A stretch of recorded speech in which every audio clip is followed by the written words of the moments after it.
ప్రేక్షకులకు స్వాగతం. మనం 2024 మే నెలలో ఉన్నటువంటి రాశి ఫలాలలో భాగంగా కుంభరాశి వారికి ఉన్నటువంటి గ్రహస్థితిని దృష్టిలో పెట్టుకొని ఉన్నటువంటి రాశి ఫలాలు చెప్పుకుందాం.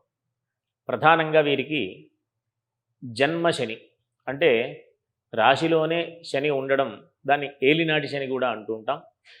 కాకపోతే ఈ రాశికి అధిపతి శనే కాబట్టి అంత ప్రభావం చూపించకపోయినప్పటికీ కూడా కాస్త ఆరోగ్య విషయంలో కొంత జాగ్రత్తలు అవసరం. సమయానికి ఆహారం నిద్ర రెండూ కూడా ఉండకుండా ఉండేటటువంటి పరిస్థితి ఉంది కాబట్టి ముందుగానే చాలా జాగ్రత్తగా ఆ సమయాలు దాటకుండా జాగ్రత్తగా ఆహార నియమాలు నిద్రా నియమాలు పాటిస్తూ ఉండడం ద్వారా అనారోగ్య విషయాల నుంచి దూరంగా ఉండేటటువంటి పరిస్థితి ఉంటుంది. అంతేకాకుండా వీరు హనుమాన్ చాలీసా మొదలైనటువంటి పారాయణలు, ఆంజనేయ స్వామికి సంబంధించిన ఆరాధనలు, శనికి సంబంధించినటువంటి దానాలు, నల్ల నువ్వులు, నువ్వుల నూనె, నల్ల వస్త్రం మొదలైనటువంటి దానాలు చేయడం, అవకాశం ఉంటే నువ్వుల నూనె ఈశ్వర ఆలయంలో శివుడికి సంబంధించినటువంటి ఆలయంలో నువ్వుల నూనె ఇస్తే దీపారాధనకి అత్యంత విశేషమైనటువంటి ఫలితం. ఎందుకంటే మే 1వ తేదీ నుంచి గురుడు అంటే బృహస్పతి గ్రహం వేధస్థానంలో ఉంటుంది కాబట్టి ఈశ్వర సంబంధమైనటువంటి ఆలయంలో యథావకాశంగా అర్చనలు చేయించుకోవడం మంచిది. కాకపోతే వీరికి అనుకూలమైనటువంటి గ్రహస్థితి, అననుకూలమైనటువంటి గ్రహస్థితి రెండూ ఉన్నాయి కాబట్టి అనుకూలమైనటువంటి స్థితి 11వ తేదీ లోపు బుధుడి యొక్క అనుకూలత ఉంది. 15వ తేదీ లోపు రవి యొక్క అనుకూలమైనటువంటి స్థితి ఉంది కాబట్టి ఎన్ని ఇబ్బందులు ఉన్నప్పటికీ కూడా సామర్థ్యంతో ముందుకు వెళుతూ అన్ని ఇబ్బందుల నుంచి అధిగమించేటటువంటి అవకాశం కూడా ఉంటుంది.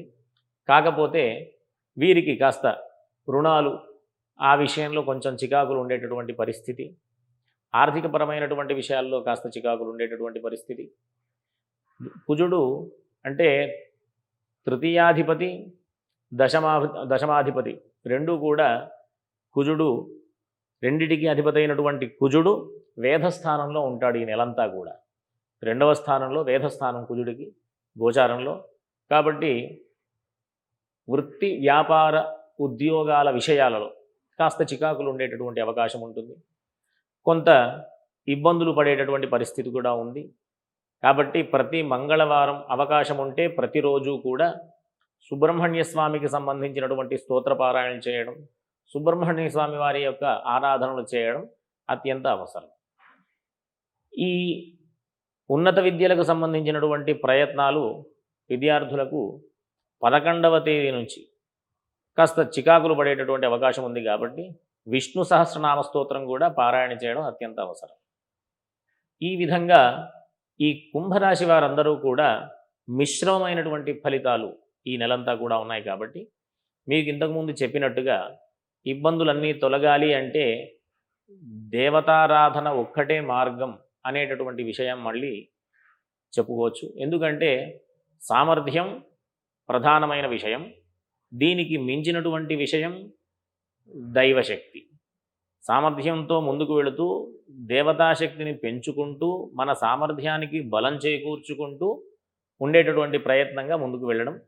దాంట్లో భాగంగా మనం అందరూ కూడా సుబ్రహ్మణ్య స్వామి ఆరాధన, ఆంజనేయ స్వామి ఆరాధన, తరువాత ఈశ్వరారాధన, ఈ 3 ఆరాధనలు చేయడం ద్వారా ఉన్నటువంటి ఇబ్బందులన్నీ కూడా అధిగమించేటటువంటి అవకాశం ఈ కుంభరాశి వారికి ఈ నెలలో ఉంటుంది. కాబట్టి అందరూ కూడా ధార్మికమైనటువంటి మార్గంలో వెళుతూ సుఖంగా జీవనం పొందుతూ అందరూ కూడా సుఖంగా ఉండాలని ఆశీర్వదిస్తూ స్వస్తి.